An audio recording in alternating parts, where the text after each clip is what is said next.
कटीकर्णसमायत्रा कूर्परांशशिरस्तथा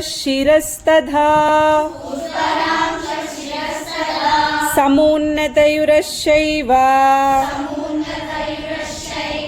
सौष्ठवं नाम तद्भवेत् प्रायेण करणे कार्यो वामो वक्षस्थितः करः चरणच्चानुगच्छापि